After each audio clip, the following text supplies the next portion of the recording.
can't miss it. 2005 Beaver Marquis. They really know how to appeal to my heart and my desires here at RVMax.us in Greenville, South Carolina.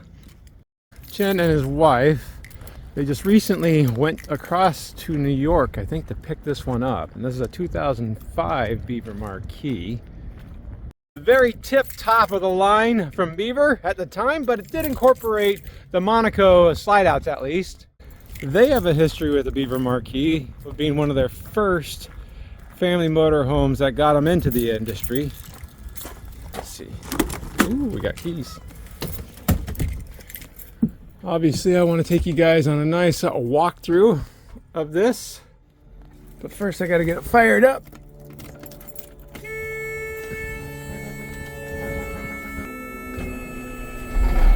Ooh, look at that cat purr. Now they just picked this up and I'm doing the inspection on it, so they haven't gone through it yet. But it looks like there's a cat C13. One better than my cat C12. But the paint looks really good over here. As we walk up front here, I'll answer a lot of the same questions everybody's gonna have. We got a date code of 3823. Those are Toyos. And up front here, man, am I reading that correctly? Does that say 2224? This one's got brand new tires on the front. Yeah, 2124. All right, so this one was made this front tire is a week older than the driver's front tire. And the second most important question is the mileage. So it looks like we're at 125,016 miles. That's about 70,000 miles less than I have on mine. So there's still a lot of life left in this luxury Oregon-built motorhome. So I can get this pulled out and get it in the sunlight to see a little bit better. That's a pretty nice looking feather light though too. All right, that might be a little bit more top of the line than a Beaver Marquis. Different categories though. There's a Contessa right next door too. You might like the Beavers more than I do. All right, let's get the thing pulled out. Drive, park brake.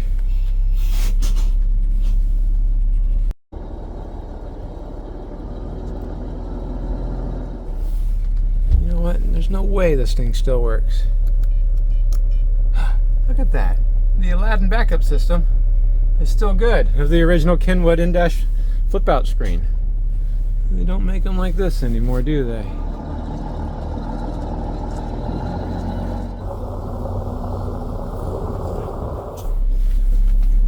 Alright, I think we should be out of the way now. Go ahead and park it right here. And obviously, because this is my channel, the first thing we're going to do is get on the roof. But to do that, we're going to put the slide-out rooms out. And this is how you know it's a hybrid between a Monaco and a Beaver, is the slide switches are right at the front door.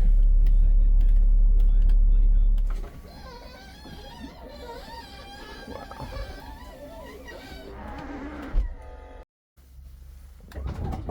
I do not have this kind of room in my Beaver Patriot. I do not have anywhere close to this kind of room in my Beaver Patriot. I'm pretty jealous. This is 3 slides, or a triple slide. So the front 2 are hydraulic and the back one is also hydraulic. And you hear the pump running. And I didn't really point it out, but the bed goes underneath the washer and dryer laundry center. So you do lose a little bit of space on this side when the slide out room is in. And it does look like we're missing a slat on that door. All right, enough looking on the inside. Let's get on the roof. All right, so it's got a seamlessly integrated front and rear cap into the roof. It does have the same power cord reel that mine has. I'll get that plugged in so we don't kill the battery. I will point out I've never seen a mud guard last very long on any of these, and they want a lot of money for those. I don't think they serve a purpose other than to get broken. All right, so we'll do a quick inspection on the roof. Looks like the original ladder that double folds is still intact.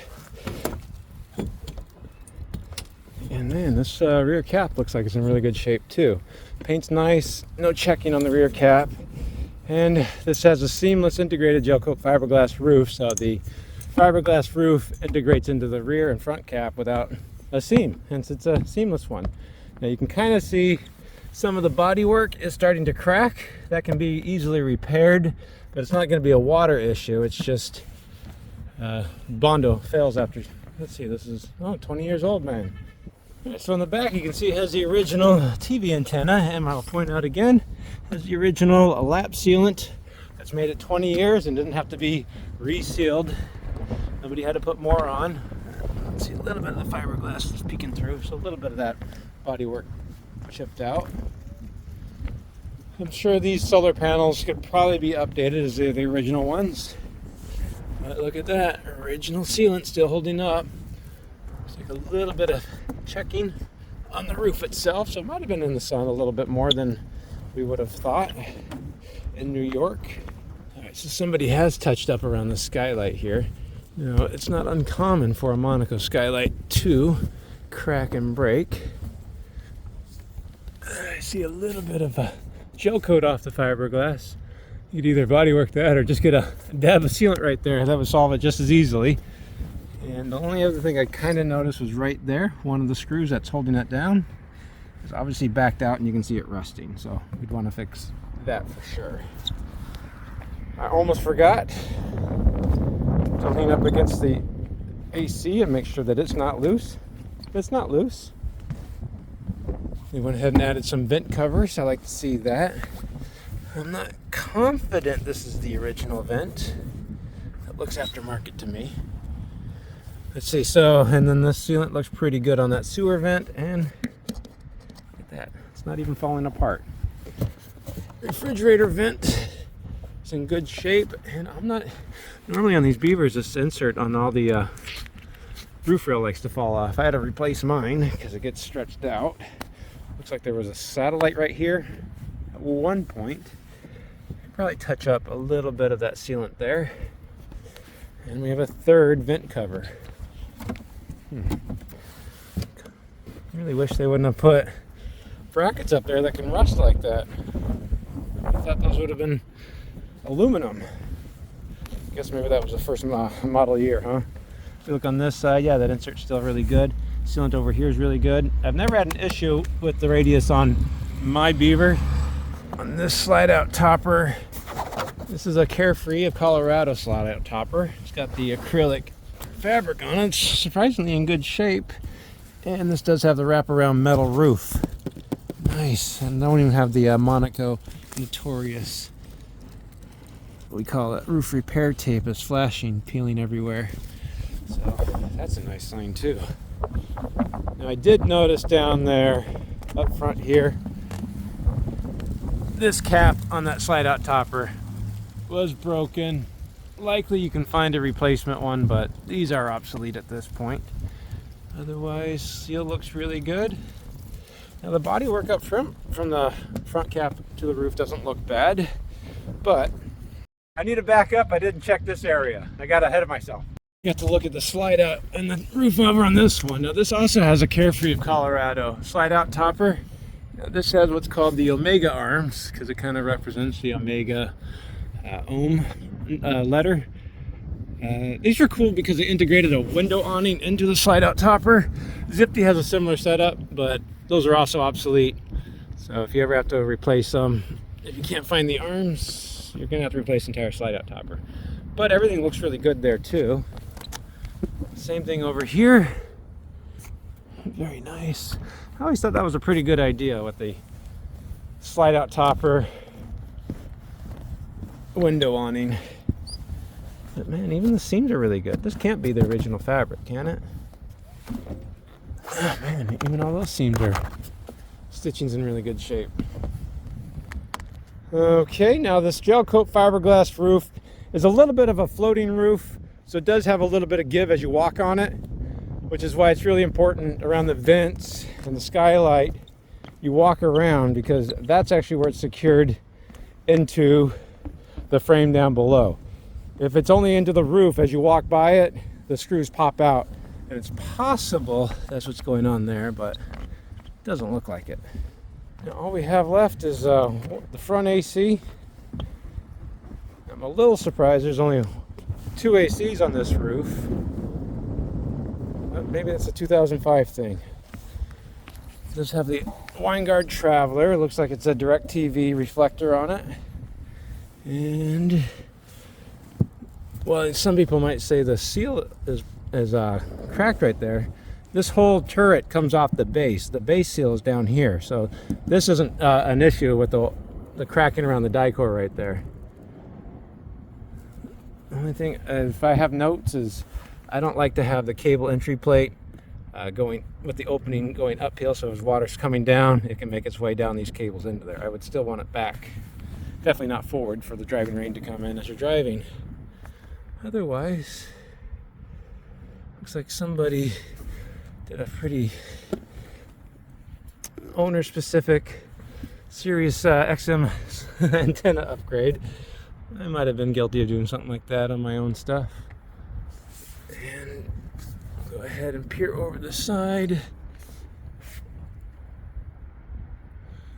Now, I was a little concerned that I saw this right there. I thought the windshield gasket was loose, but that's a stick-on gutter rail that's also there to direct water away. You can see it over here too. So I think we're okay on that. Clearance light, that one's cracked. I'd probably want those replaced. Probably all 5 of them just to make them match. Nothing worse than a bright orange one and 3 yellow ones. Really makes the front of your RV look pretty tired. Over here, AC's not loose. Looks like at some point somebody has upgraded the ACs, but they kept the old shrouds. That's a strange choice that was made. And they didn't trust... Oh, they put a curb on this AC. That's interesting. I don't know that I've ever seen anybody do that before. But if it works, right? You can still see checking on all the fiberglass there. Otherwise, yeah, this looks really good. Can only say that the trumpets are starting to corrode a little bit. Probably because it was back on the East Coast. But even the entry door awning looks like it's doing really well. All right. 20 years old, and besides a little bit of checking in the gel coat fiberglass, this roof looks really good. And I'll point out, it's still all the original lap acrylic sealant that the factory put on 20 years ago. That's why I still use it. I mean, I see when it works. It does work. It's just if the roof moves a lot, that's why it cracks. Lap acrylic sealant is not by itself a bad product. You don't have to always put more on. You know what I'm just recognizing right now, guys? This has a tag axle, but it's only 40 foot long. Same length as mine. This thing seems massive compared to my RV. Look at the data right there. Look, 2005 Beaver Marquis Ruby, 40 foot. But enough of my RV, I guess. We'll look underneath this slide out room. Man, they don't build them like this even remotely close anymore. And this has that flangeless recess into the wall that you're only going to find on Beaver and Integra or Travel Supreme. One thing I also noticed is this is like a formed door. Like, I don't know if it's hydroformed or pressed, because this is a solid aluminum door. I thought maybe they welded this on and then body worked it, but man, I like that little bump out. It looks a lot more regal. And the entire length has that reflective, highly polished stainless steel that really pops. I know a lot of modern RV manufacturers don't put that on. You have to order that special. But while we're here, let's go ahead and take a look. This has that just serviced aqua hot system on it. Big boy, much bigger than mine. You can even see that filter's been replaced. Fresh water at the front. It's a nice location. And I think they upgraded that, if I remember correctly. Yeah. Back over here, there's those brand new 6-volt batteries. Of course, you know I would prefer lithium iron phosphate at this point, but definitely you can see this has the Monaco electronics in it. And this got to be the first year that they're doing this, because that's pretty new. And then the 2 chassis batteries. Look underneath. Looks like a cat underneath here, and I just recently found out that the hydraulic pump is off the transmission on some of these engines. I didn't realize that before. You learn new things every day.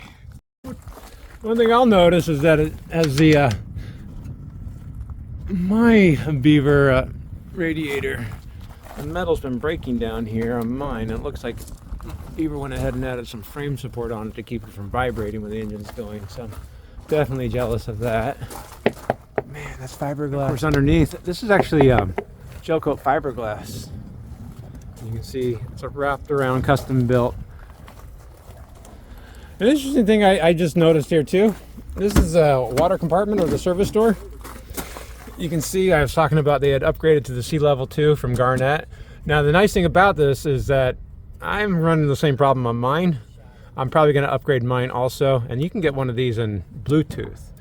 But they still have the original Beaver water manifold.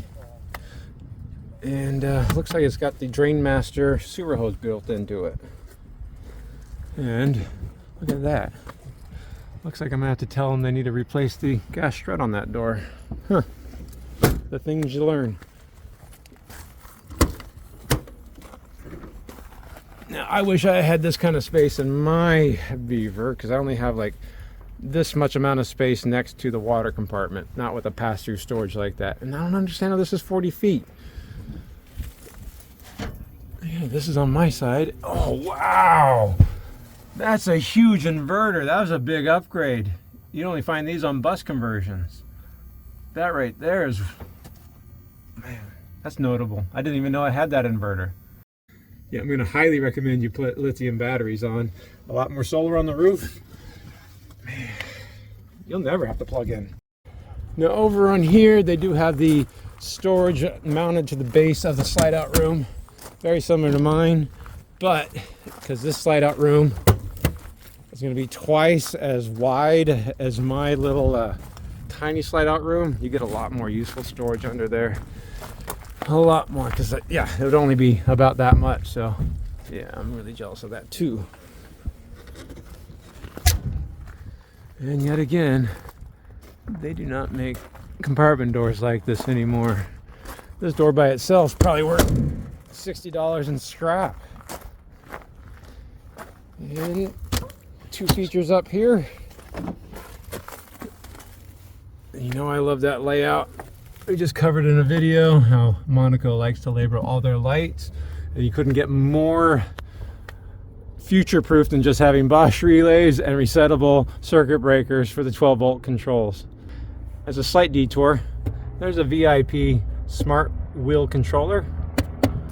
You do have a diesel fill on this side. Let me see if there's one on the other side. Mine has one, so they have to have one on this side. Yeah, and a diesel fill on this side, even with the Beaver doorbell. And of course, my favorite feature that I don't have and I wish I had is this has the generator on a generator slide coming out the front of the RV. 2 roof ACs up there. Let's see. Wow, this is a 12.5 kilowatt. Why don't they have 3 roof ACs with this? How many hours? 830. So it's definitely getting its exercise. I know a lot of people are always concerned about having too many hours or too many miles on an RV, but this isn't a daily driver. You should actually be more leery about a generator or a diesel or gas motorhome that doesn't have any hours or miles on it, because these things need to be used. So enough talking on the outside, let's go inside. I think, if I remember correctly, the current owner or the last owner did a few upgrades in here that I touched on the last video I did with the 2009 Beaver Marquis, talking about the veneer peeling on some of these cabinet doors. Now, one of the huge selling points on Beaver and Monaco was their cabinetry. Unfortunately, what Beaver is also known for is that they did a high gloss automotive clear coat on their cabinetry, and that did lead to a little bit of clouding over time. So you can see it a little bit more in the trim right up here. Now this is all real solid wood, but they use like an automotive base clear coat, and it starts to get cloudy over time. I think it's just the interaction of the organics getting trapped inside that lacquer, and so it doesn't allow it to breathe properly. So it looks like the previous owner fixed two problems, which I addressed in that other video. Beaver liked to put a veneer of real wood on the middle section of the doors.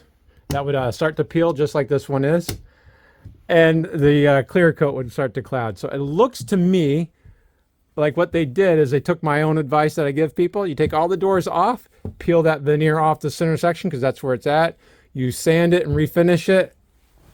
And really, I don't think anybody's ever going to know. And I do like that two-tone look on those cabinet doors. Because wood is already a natural product, you're going to get variations in the coloring of it by itself. So these are the same pieces. This is the same species of wood. Sure looks like cherry to me. But in the sunlight over time, one will age a different color. So if you try to match every single piece of wood, it's going to be evident that it doesn't match. So sometimes it's best to lean into not completely matching and make it look like a design choice. And unless I pointed that out to you, I don't think you guys would have known, because that and that look like they're supposed to be two tones. I also wouldn't be surprised if they refinished that entryway panel on the stepwell. So otherwise, let's go ahead and take a tour on this.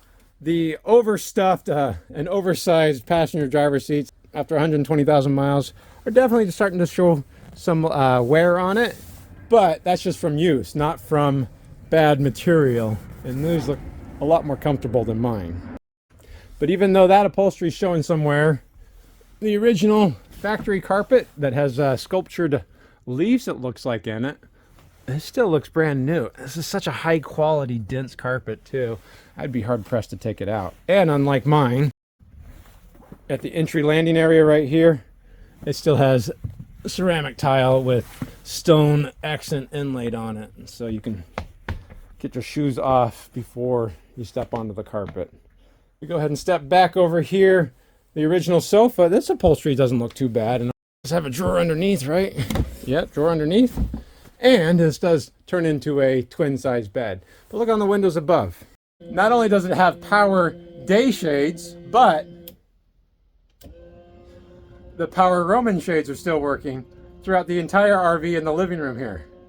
Yeah, I mean, you know my feelings about power shades, but it's still impressive that they're still working. Behind there's going to be a dinette booth, and it looks like this one does fold down into a second bed. You don't see many of those on a Marquis. In this original fabric on the... Man, I mean, it's a little wrinkled, but it's not worn. And then speaking of fabric, over here is going to be your second sofa. And where you'd expect to have a lot of wear, I'm not seeing a lot of wear on this either. It's interesting. It's not just two leather couches in here, but this one does have a drawer underneath. Yeah. And this one, yeah, it's also going to be a hide-a-bed. Okay, that's cool. Above the driver's seat right there is going to be the main TV. Luckily in 2005, flat screen TVs were already starting to happen, especially on luxury RVs, so they've already updated this one to a smart TV, a very modern one, so they don't have to worry about the corner tube TV that I would have had. And then right back here, this does feel very much like a Monaco at this point, but that solid surface Corian, they did put that spill control lip all the way around. This really ornate splash guard. That is acrylic, it's not glass. And we have dual asymmetrical sinks. Well, I'm not a huge fan about white fixtures. At least they're not biscuit or off-white. And these have the same push to release. Wow, look at that. Dovetailing. No manufacturers do that anymore. Even if you buy a $1.7 million motorhome, you're not getting real wood construction on the drawer box or dovetailing on it. Looks like they could use some latches rather than Velcro. Now above, this is probably the original. I don't know. It's got white letters on it, so this might be a little bit newer. Yeah, look at that. It's almost brand new, 2019, so that's been replaced. And underneath is probably the only propane appliance in here, a Gaggenau propane stovetop. They really don't get much more luxurious than that. And rather than having beveled mirrors on the backsplash, this is going to be real granite stone integrated into it. I think that's factory too. Something that's not factory is going to be a residential refrigerator, so they've already made the upgrade from the propane RV, probably a Norcold 1200, to that. That's pretty good value, and especially with that inverter down below. It's like a 4,000 watt inverter. And they upgraded the fantastic fan. Nice. They've done almost all the upgrades you ever need to do on it. For the slide out pantry. Now, because I've made such a big deal about the condition and the build of the wooden components on there, it looks like they went ahead and took the veneer that would have been on the pocket doors off, sanded it to match. This is a heavy solid wood pocket door. This side is probably a floor-to-length mirror. Let's see. Hello. Yeah. Oh my gosh. Nobody's making these anymore. That is solid wood. Very nice residential corner shower tub. This is fiberglass. I like a fiberglass shower pan. Corian on the walls. Fiberglass down below. You can see it's made it 20 years. You don't have to worry about grout cracking or leaking or somebody installing it wrong. I'm sorry, I forgot. I'm 6 foot tall. We got about a 6-7 inch step up right here. Didn't have to duck, and I don't have to duck to get out. Perfect. Make sure we lock that back up. Those doors are hard to find. Right here is going to be where they hid the light switches. And so this is Beaver, but a lot of the look of this is still a Monaco of the era. And I'm telling you, brass is making a comeback. So this cabinetry likely didn't see a lot of sunlight, so it didn't cloud, but this wall did see some sunlight, so it did cloud. But before we go into the bedroom right here, we'll take a look through this solid wood hinge door to the water closet. And wow, this does scream luxury to me. Always hiding everything. So you have a second vanity sink made out of the Corian with a seamlessly integrated sink, and it still has that lip to control spills on it. A little bit of beveled mirror above that stone backsplash, and naturally mirrored medicine cabinets above. A solid wood valance for this window, and this is a ceramic gravity toilet, so not a macerating toilet, which is nice. Unfortunately, it is electric. Looks like down there, a couple broken tiles. It's good to know. And it looks like these doors were also refinished. Oh, there's your it's got that marine style look to it, or you find on those bus conversions. Again, you're not going to find that on a Monaco. Moving further back, we're going to find the bedroom. I really like that the bedroom is separate from the shower. I'll keep pointing that out because I wish I would have noticed that on my motorhome. And on the headliner above, this is like a padded vinyl. It's in really good shape too, and it's got like a texture to it. Almost a reflective sheen to it also. Through the hallway right here, we went from carpet to tile in the galley and the bathroom, and now we have returned to carpet here in the bedroom. I am one of those people that likes to have carpet in the bedroom, but you'll notice this little knockout right there. That's because we've already covered this. That's where the washer dryer cabinet is going to be. But this is a 40-foot long coach, and they do have a king-size bed with nightstands on it. Again, another feature I didn't realize was important at the time. Roman shade works back here too. Look at that. Fabric on the valance is in great shape, and the way they integrated the Corian into the valance, but to save your head from hitting it when you get off your pillow. That's pretty smart too. But I didn't realize that at the time either. On my motorhome, I only have a queen-size bed, and really there's no room to expand it out. So not only is this a king-size bed, but you have a nightstand on either side, and of course you're going to have 110 power on both sides. Now, while across from there, you do have a bedroom TV. It looks like the original Sharp These don't even have a digital tuner built into them, so you'd probably want to go ahead and change that out to a more modern TV. And it looks like this is probably the original CO detector too, but they have upgraded the roof ACs, including the 10-button control on it. So that's a huge upgrade too. And of course you can see the cabinetry that they spent a fortune on. Either you pay somebody a lot of money or you spend a lot of time sanding and staining. Yeah. And on the black closets, rather than having mirrors on them, it is real glass, but there is some milking or some clouding to the closet doors there too. But these are massive. Oh, look at that. It has automatic lights to it. And it is cedar lined. Looks like we have a home-brewed repair to give a little support to that closet rod. But we do have a cedar lined closet back here with some adjustable shelving. And I like that automatic feature on them too. Get that locked into place. Well, that was a quick little walkthrough on the, oh look, there's a full wall mirror over there. Well guys, that was kind of fun. I flew all the way over here to rvmax.us in Greenville, South Carolina. I've been doing a lot of work, a lot of repairs, and a lot of inspections here. Try to get through some of their work. They had an unfortunate situation after the last hurricane with their technician. And I wanted to do what I could to help them. But I was happy to take you through the entire coach right here. And it's a really nice looking Beaver. I know Sachin, the owner, was very excited to share this 2001 Beaver Marquis with me because he knows how much I really enjoy Beaver motor coaches. And I never seem to miss an opportunity to share that love with everybody on the channel here. So 120,000 miles on this. It's been well loved and cared for, but it's definitely been used. But I know from what I understand, the owner that sold it was really hesitant to let it go. They had a great time in it. You can see that veneer cracked right there too. So that's good to know. It's not a water leak, it's just real wood. It's thin and it gets hot up on the ceiling here.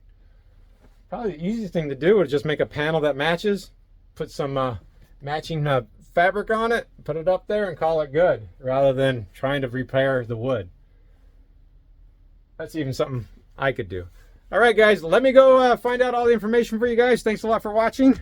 So if anybody is interested in this 2005 Beaver Marquis, it's a 40-foot tag axle, one owner.